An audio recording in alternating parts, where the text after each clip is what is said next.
Verse 2, 3, 4. No other gods before you. You are the one.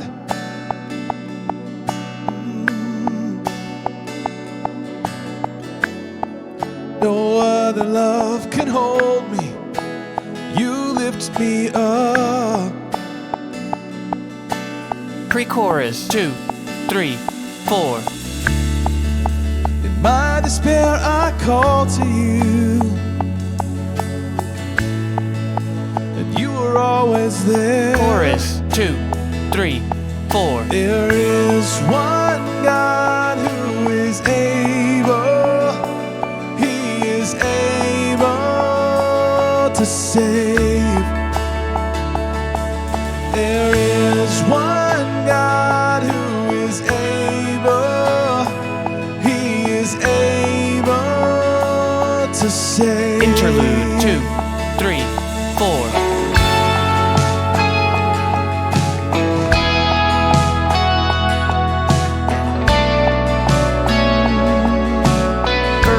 No other God, 3, 4.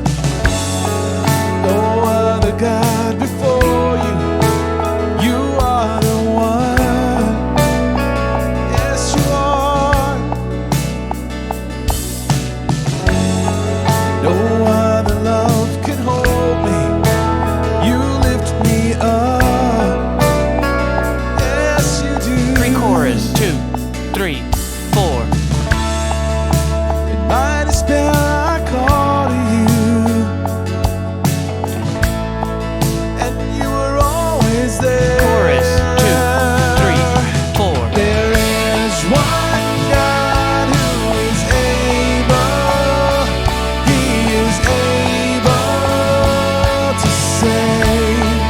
Oh, there is one God who is able.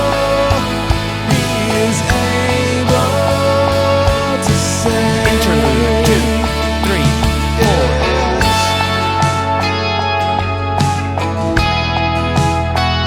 Only you can save. Bridge 2, 3, 4. My deliverer, my deliverer, my deliverer, my God, yes you are.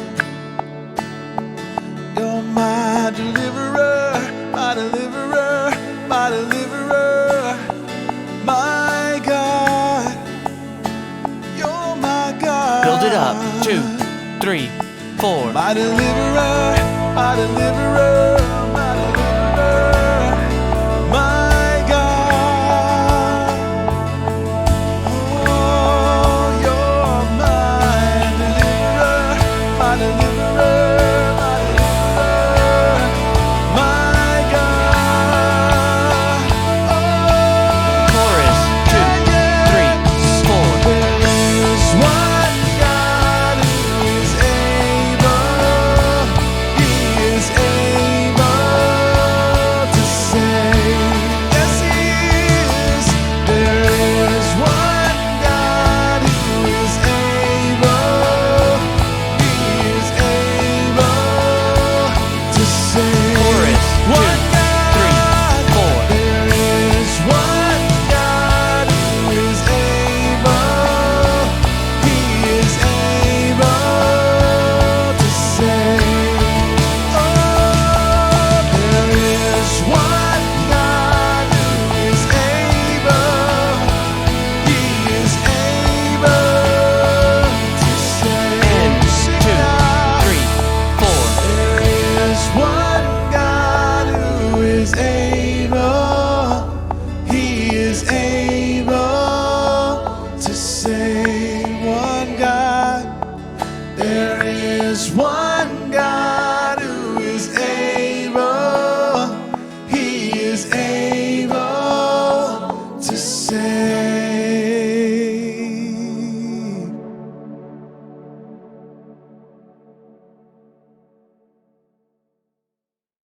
Hey everybody, Chris here from academyofworship.org, and today I want to talk about tracks. Click tracks, musical tracks, backing tracks, however you want to phrase it. We're talking about tracks.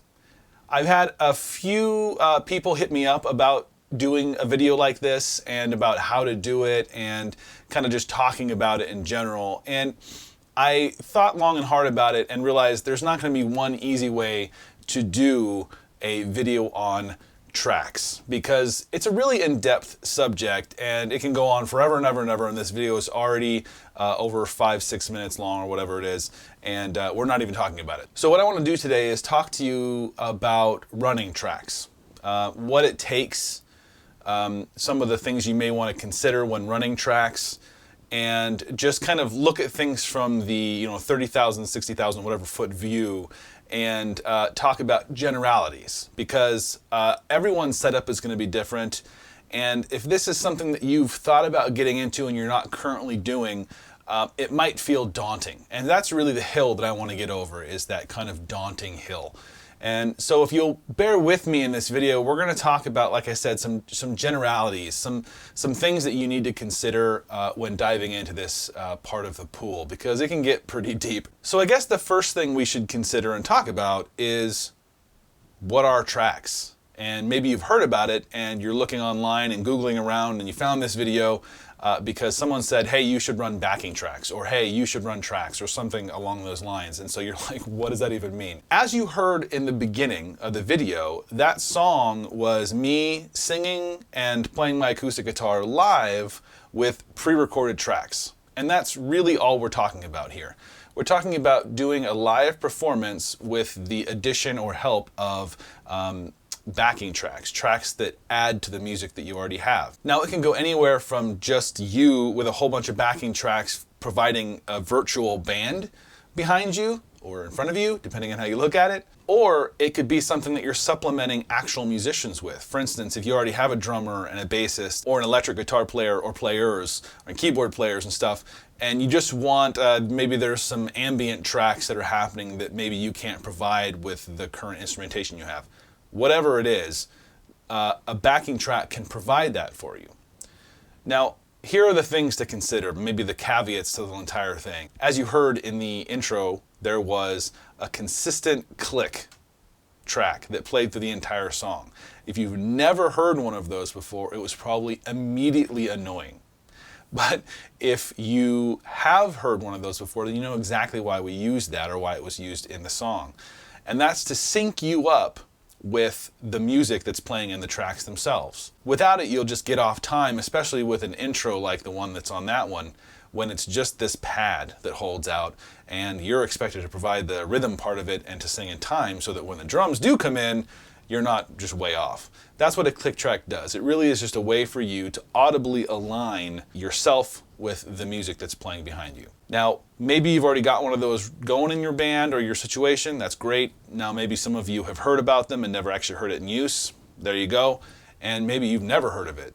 There you go. When you are using backing tracks and you have a click track like that, there's one really, really important thing to consider, and that's monitoring. Specifically, are you using in-ear monitors? Because if you're not, that click track is going to be played through speakers that everyone can hear, and that's what you want to avoid. So it's really important that if you're using a click track, the people that need to hear said click track are using in-ear monitors, so it only goes into their ears and doesn't bleed out into the audience or whoever it is, congregation, that you're playing to and with. So that's something to really consider. Now, later in this video, I'm going to talk a little bit about equipment and some of the considerations you may want to make there. But just know that you're going to need a way to get all of this into your sound system and or back to your ears. So just know that when you're diving into this entire thing, it's not this free entry type situation. This is probably going to cost you a little bit of money if you haven't gone down this road already. So if you don't have an in-ear system at your church or with your band or whatever, that's going to be something you're going to need to consider to even get off the ground with running tracks. At the very least, your drummer is going to need to be able to hear the click so that you can line up with that. So it can get pricey, I won't lie to you, but it also can be done relatively cheap if you do it right.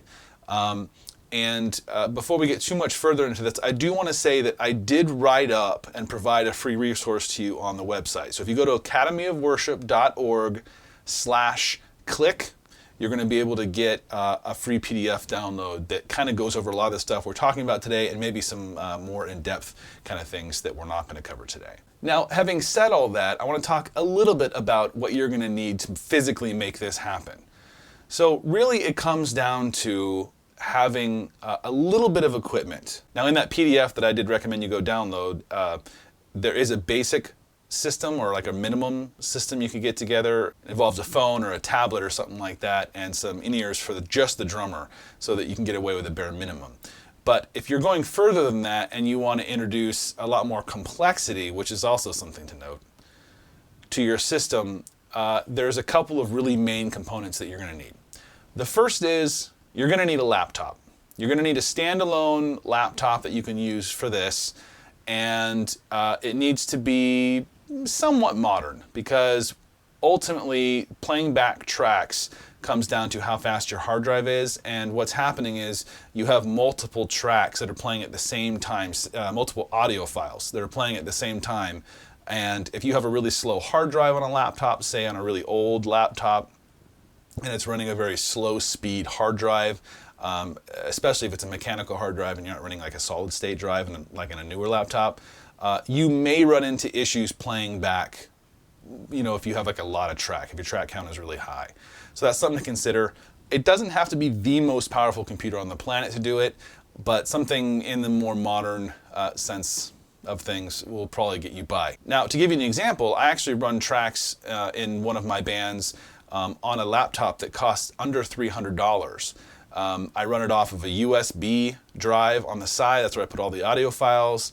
And the laptop itself is not really that powerful, although it is completely solid state drive and all that stuff, so you're not running into those mechanical issues. But as long as the laptop meets the minimum requirements for whatever software, which we're going to talk about in a second, you're running to get these tracks going, you should be okay. So just know that, okay? The second thing you're going to need is a piece of software to run these tracks.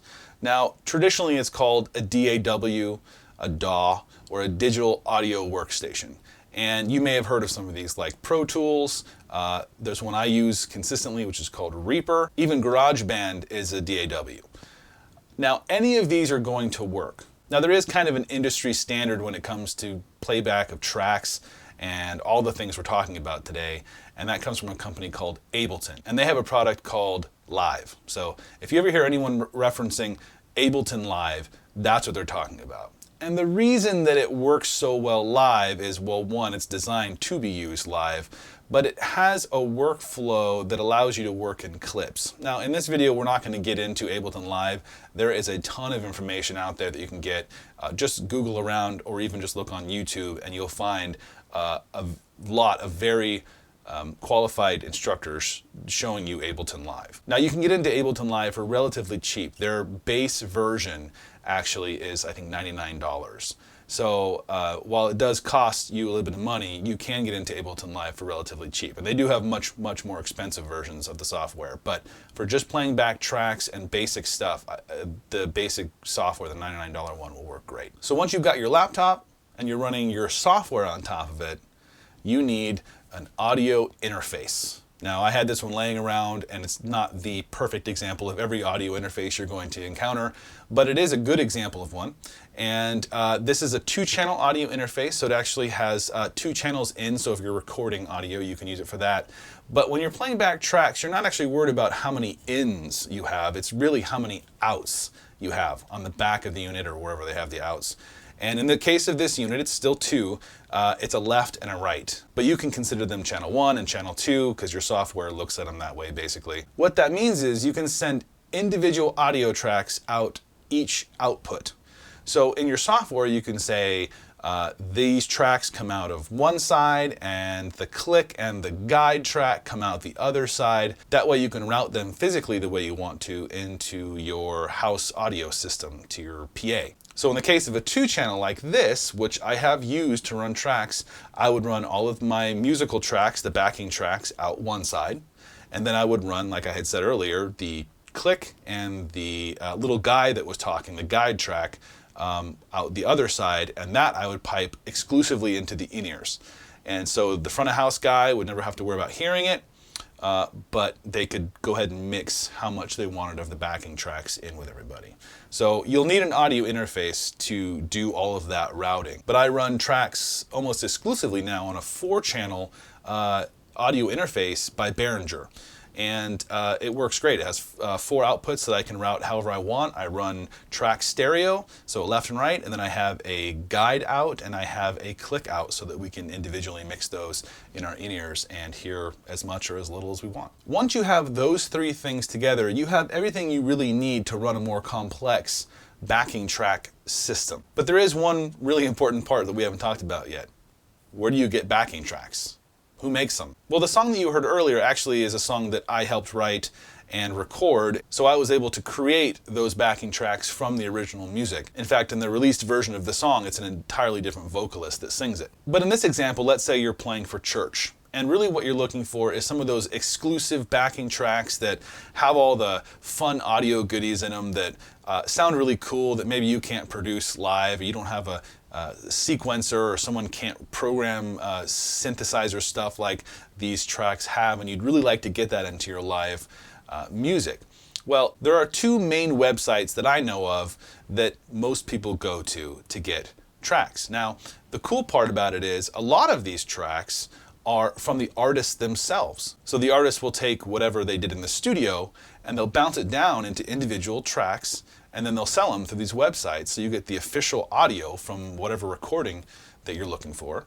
And then in that case, you can put it into your audio software if it's Ableton Live or not, and you can mute what tracks you don't want, and you could use the tracks you do want. You can turn some up and down. You can do your own thing with them and then play along, which is really, really cool. Now, the other half of the music is produced by the community. And these people are very talented, and in fact, if you're really good at that, you could even submit your own, but then other people can use them in their churches or wherever they're doing music. Now, the 2 websites we're talking about are loopcommunity.com and multitracks.com. Both of those are heavily used by churches that I know of, and they both offer really good deals depending on what you're looking for. So I suggest go check them out, see what your church budget is, and if you're looking to incorporate tracks, this is a really good way to do it. Now, one last thing, it's an optional thing. Some might argue that it is required, but I'll say it's not technically. You can fire tracks, which means play them by simply hitting the space bar or some kind of key that you've bound or is automatically bound on the keyboard of your laptop. So you can start the song by just pushing a key. But most people actually get an outboard piece of equipment, usually run by USB or something like that, to hook into their laptop to control the playback and stop and next song and previous song and that kind of thing via a foot switch or some kind of button you can push that's external to the laptop. So you can, like, say, put it at your feet if you're singing at a microphone and have the laptop somewhere else, or maybe if you're a keyboard player or a drummer, you can trigger it by even hitting. There's pads you can hit that are USB that control MIDI on the laptop, or some of them have these soft press buttons that a keyboard player can quickly hit on top of their keyboard. Whatever, there's all kinds of cool ways that you can Google around and look at controlling MIDI on your laptop. So I say it's optional in that you don't have to have it, but honestly, if you're playing live, you kind of do have to have it. So it would be another piece to, of course, purchase. But they're not super expensive depending on what you get. In fact, loopcommunity.com has a piece of hardware that they sell that does all this, as well as a piece of audio interface hardware that does a lot of the stuff we just talked about as well. So that's an option if you want to go down that road. And no, I'm not sponsored by loopcommunity.com. So again, without making this video really long, there's a lot more to it, and you can go down all kinds of rabbit holes, and I suggest you do if you are looking into getting into playing backing tracks, because there's a lot of really cool stuff out there and a lot of great tutorials and help that you can get your hands on as well. But I wanted to cover kind of a really high view of it and just show you what it sounded like. That's what you would hear kind of in your ears, your in-ears, if you were running it, as that intro video showed you. But if you need more information and want to read my PDF, again, you can go to academyofworship.org/click and download it. and hopefully it's helpful to you. But that's pretty much it as far as how deep I want to go in this video. Maybe in future videos we'll cover specifics on things we can do with hardware and kind of the things I do, but I just wanted to get something out there that gave you something to start from, or at least get educated on how this whole thing works. So that's it. I want to encourage you to share this video with those that might find this really helpful. If it was helpful to you, hit the like button. And if you're not a subscriber yet, I want to encourage you to please subscribe, as that really helps our channel out. But as usual, go flip some switches and twist some knobs, and I'll see you in the next one.